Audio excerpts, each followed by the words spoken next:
Quería una vida loca, y ahora me arrepiento. Mi nombre es Esmeralda Méndez y siempre he sido una chica inquieta. Desde pequeña me costaba quedarme en un mismo lugar, no solo físicamente, sino también en mis ideas y emociones. Mis padres decían que tenía alma de tormenta, que un día amanecía siendo mar en calma y al otro, huracán desatado. Y creo que tenían razón. Crecí en un barrio donde las calles estaban siempre llenas de ruido, vendedores ambulantes gritando sus ofertas, niños corriendo detrás de una pelota, vecinos discutiendo desde las ventanas. Allí aprendí a observar, a escuchar historias y a inventar las mías. Pero también aprendí que la rutina podía devorarte si no encontrabas algo que te hiciera sentir viva. En la adolescencia fui la típica chica que quería probarlo todo, fiestas clandestinas, viajes improvisados, amistades fugaces. Siempre sentía que el mundo era demasiado grande para quedarme encerrada en la seguridad de una vida tranquila. Veía a mis amigas conformarse con novios estables, trabajos seguros y planes de boda, y yo, en cambio, solo pensaba en cuántos lugares me faltaban por conocer y cuántas experiencias me faltaban por sentir. Esa hambre de vivir más me llevaba a tomar decisiones impulsivas. Podía estar ahorrando para algo importante y, de repente, gastarlo todo en un fin de semana en la playa con desconocidos. No me importaban las consecuencias, me importaba la emoción. La adrenalina era mi droga favorita. Pero, como todo en la vida, esa actitud empezó a mostrar su lado oscuro. Porque cuanto más buscaba momentos intensos, más difícil me resultaba adaptarme a algo estable. Y aunque lo negaba, en el fondo sabía que un día iba a tener que elegir entre seguir corriendo sin mirar atrás, o parar y aceptar que no todo puede ser aventura. Y justo en ese punto, cuando aún creía que tenía todo el tiempo del mundo para decidir, apareció Luis. Luis llegó a mi vida de la forma más inesperada, un martes aburrido de marzo, en un café pequeño cerca de la universidad. Yo había salido de clases y no quería volver a casa, así que me metí allí para matar el tiempo. Estaba sentada en una mesa junto a la ventana, con los audífonos puestos y una libreta llena de garabatos, cuando lo vi entrar. No era del tipo de chicos que normalmente me llamaban la atención. Él no destacaba por vestir a la moda ni por tener una mirada desafiante. Tenía una camisa azul un poco arrugada, el cabello algo desordenado y una expresión tranquila, como si nada en el mundo pudiera alterarlo. Era lo opuesto a la gente con la que solía juntarme, y quizá por eso me intrigó. Pidió un café y se sentó a 2 mesas de distancia. Me miró de reojo un par de veces, y yo fingí no darme cuenta, aunque estaba sonriendo por dentro. A los pocos minutos, se acercó con una timidez que resultaba casi tierna. «Perdona, ¿tú dibujas?», me preguntó, señalando mi libreta. Me encogí de hombros. A veces, nada serio. Él sonrió, y me presentó su nombre, Luis Ortega. Tenía una voz suave y un tono pausado, como si pesara cada palabra antes de soltarla. Me contó que estaba estudiando ingeniería y que pasaba por ese café después de clases para leer o repasar apuntes. No sé cómo, pero la conversación fluyó de inmediato. No hablamos de fiestas, ni de viajes, ni de locuras, sino de cosas simples, libros, películas, comida. Y yo, que siempre me aburría rápido, me descubrí escuchándolo con atención, riéndome de sus anécdotas y preguntándole más. Durante las semanas siguientes nos vimos cada vez más. Él era detallista sin ser empalagoso, me dejaba notas en la mesa del café si llegaba antes que yo, me enviaba mensajes de buenos días y, de vez en cuando, me llevaba a lugares tranquilos donde podíamos hablar por horas. Al principio pensé que sería algo pasajero, que pronto me cansaría de esa calma suya. Pero, sin darme cuenta, Luis empezó a convertirse en una constante en mi vida. Mientras yo seguía corriendo detrás de mi vida loca, él estaba ahí, esperándome sin presionarme, sin intentar cambiarme. Y tal vez por eso, porque no me pedía nada y me daba todo, fue que me asusté. Porque una parte de mí empezaba a preguntarse si en realidad quería seguir buscando emociones fugaces, o si Luis era, en silencio, la única aventura que realmente valía la pena. La decisión la tomé una noche cualquiera, de esas en las que el corazón late más rápido por enojo que por amor. Luis estaba trabajando horas extra y me había cancelado nuestra cita de viernes. Decía que lo hacía para ahorrar y que pudiéramos viajar a fin de año, pero yo, Yo solo veía a una chica joven, encerrada en una rutina que no había elegido. Recuerdo que esa misma noche, mientras me desmaquillaba frente al espejo, me miré y pensé, esto es todo, esperar a que él tenga tiempo para mí, aguardar a los fines de semana para salir al mismo café de siempre. Fue ahí cuando sonó el teléfono. Era Mónica, mi amiga más atrevida, esa que siempre me decía que me faltaba vivir. Me invitó a una fiesta en la terraza de un bar nuevo en el centro. Al principio dije que no, pero ella no aceptó excusas. Esme, no vas a morirte esperando a Luis. Ven, aunque sea una hora. Necesitas un poco de adrenalina. Y fui. Oh, si pudiera volver atrás y no haber cruzado esa puerta. La música era tan fuerte que se sentía en el pecho. Luces de colores, copas llenas, risas por todos lados. Me encontré rodeada de desconocidos que me trataban como si me conocieran de toda la vida. Había algo en ese ambiente que me hizo sentir libre. Como si por fin estuviera viviendo algo distinto. Entre tragos y charlas, me presentaron a Daniel. Alto, sonrisa de esas que desarman, y una mirada que te hace sentir que eres la única en la habitación. Él me habló de viajes, de escapadas sin plan, de noches que se vuelven mañanas sin darte cuenta. Me escuchaba como si mis palabras fueran importantes. Esa noche no pasó nada grave, pero sí pasó algo que cambió todo, sentí que quería más de esa sensación. A la semana siguiente, comencé a inventar excusas para salir más seguido con Mónica. Luis creía que eran noches de chicas y yo dejaba que lo pensara. Pero la verdad es que buscaba esa chispa que me hacía sentir viva. Con el tiempo, Daniel comenzó a aparecer más en mis noches. Bailes, tragos, fotos que nunca subía a redes, conversaciones que jamás le contaría a Luis. No era amor, era puro ego. Me gustaba que alguien me mirara con deseo, que me sacara de la rutina, que me hablara de aventuras. Luis, mientras tanto, seguía trabajando duro, ahorrando para nuestro futuro. Me mandaba mensajes preguntando si había comido, si llegué bien a casa, si estaba abrigada. Y yo, con el celular en la mano, a veces respondía rápido, y otras lo dejaba en visto, ocupada riendo con gente que no sabía ni mi segundo apellido. Al principio pensé que podía manejarlo.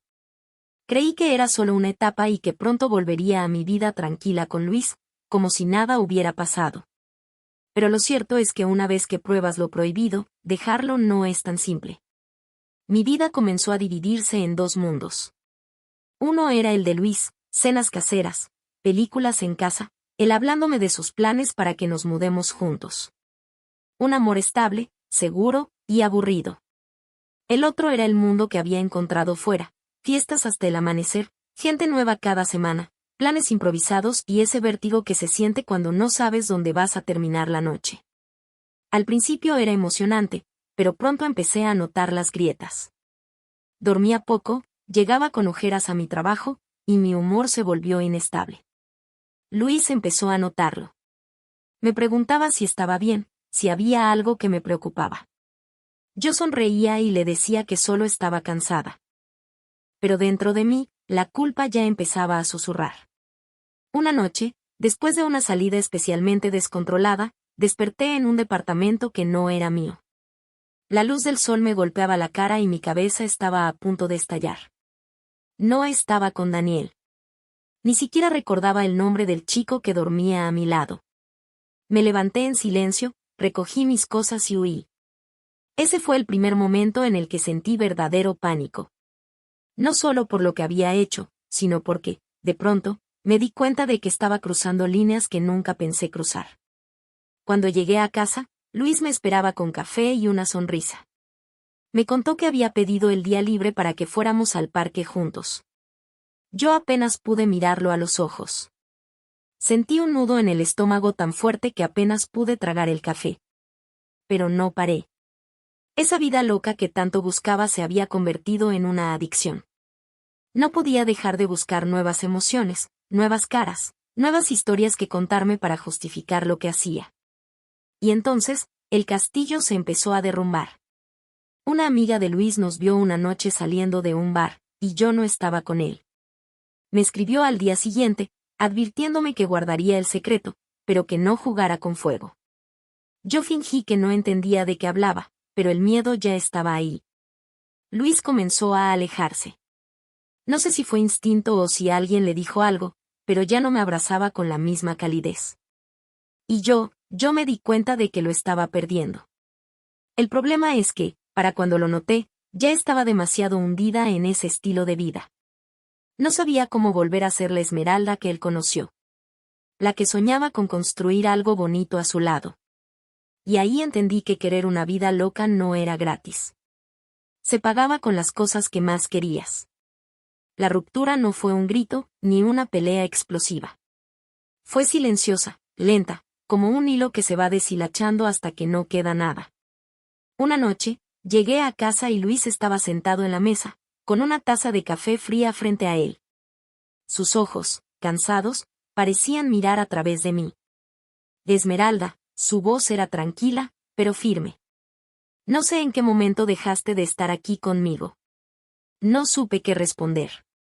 Quise inventar algo, decir que solo eran mis amigas, que estaba estresada, pero me quedé en silencio. Él se levantó, buscó una maleta y empezó a guardar algunas de sus cosas. No voy a detenerte. Si eso es lo que quieres, adelante. Pero yo no puedo seguir viendo cómo te alejas y me mientes. No lloré en ese momento. Quizás porque todavía estaba atrapada en esa ilusión absurda de que él siempre estaría ahí, esperando a que yo me calmara. Pero no fue así. Luis se fue esa noche.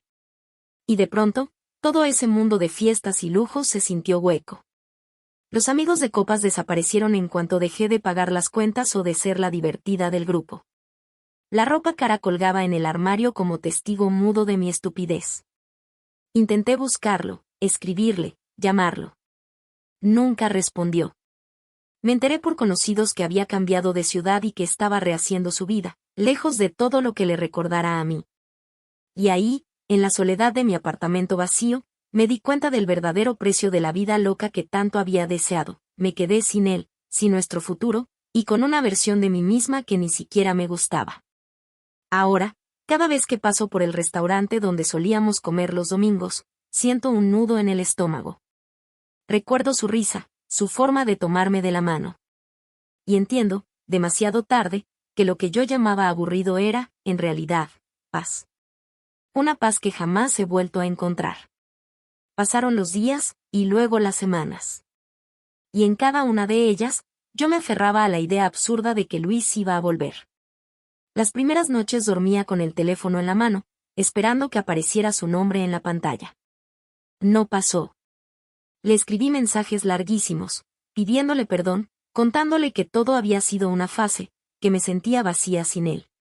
Le llamé decenas de veces, siempre al buzón de voz. Incluso llegué a manejar hasta su antiguo trabajo, solo para que el guardia de seguridad me dijera que ya no laboraba ahí. Mis amigas de fiesta, esas que me empujaron a vivir la vida como ellas, desaparecieron. Ni un mensaje, ni una llamada. La gente que me rodeaba en esos bares y cenas lujosas se esfumó tan rápido como llegó. Fue en ese silencio que comencé a pensar en todo lo que había hecho. Recordé la paciencia que Luis me tuvo cuando llegué a Estados Unidos sin un centavo, cuando trabajaba de camarera para poder pagar mi cuarto alquilado. Recordé cómo me acompañaba en mis días malos, cómo me decía que yo podía con todo. Llamé a mis padres una noche. Mi madre atendió y, sin siquiera esperar a que hablara, me soltó. Te lo advertí, Esmeralda. La gente que vale la pena no se encuentra dos veces.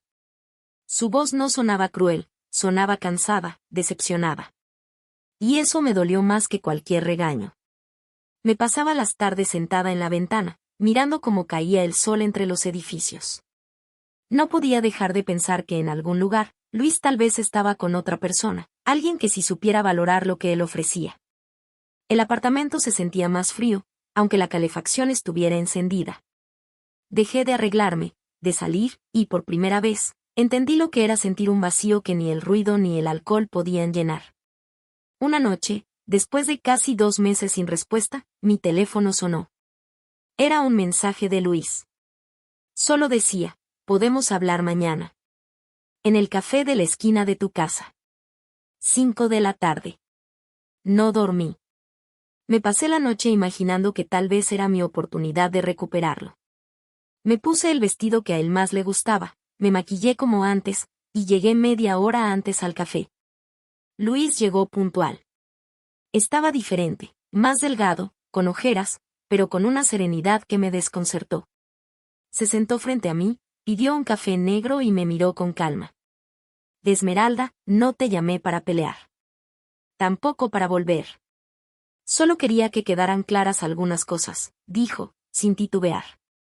Yo intenté interrumpir, pero levantó la mano. Te amé.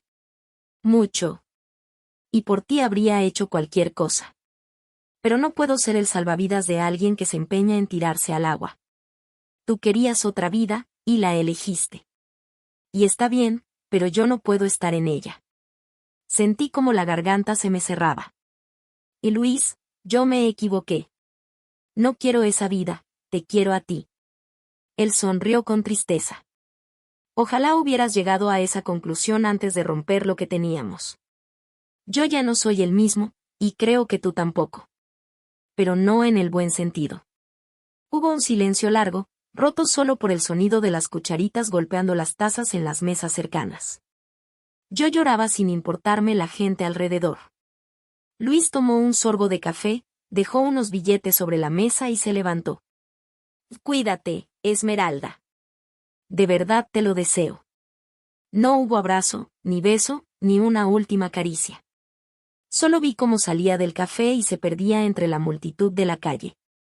Y supe, con una certeza dolorosa, que esa había sido la última vez que lo vería.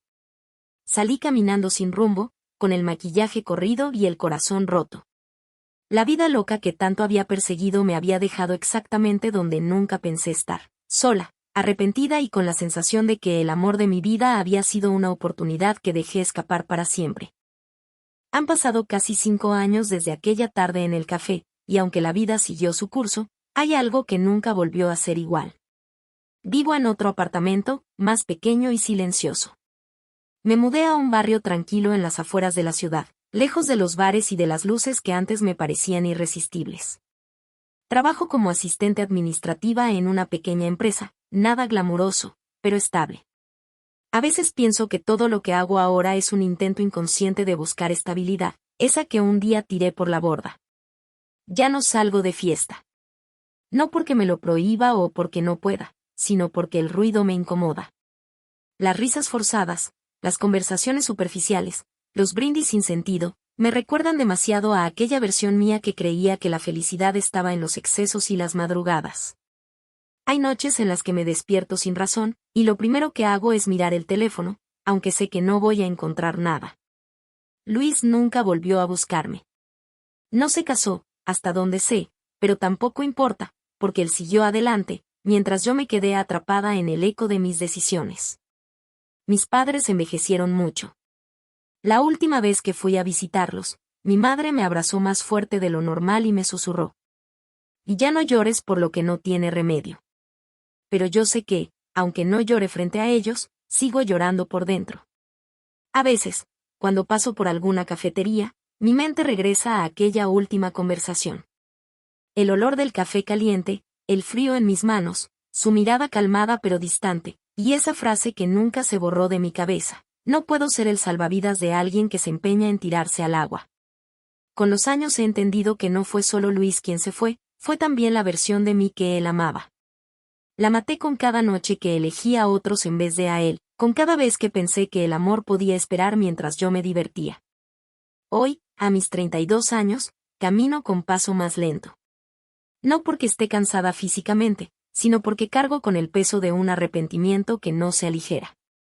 Puedo sonreír, puedo trabajar, puedo vivir, pero hay una sombra que me acompaña, recordándome que tuve algo que valía más que todo el oro del mundo, y lo cambié por lentejuelas que se deshicieron en mis manos. Y aunque la gente dice que todo pasa por algo, yo no creo que esta pérdida tenga algún propósito. Creo que simplemente fue una lección, cruel, pero justa. A veces, cuando persigues una vida loca, lo único que encuentras es soledad.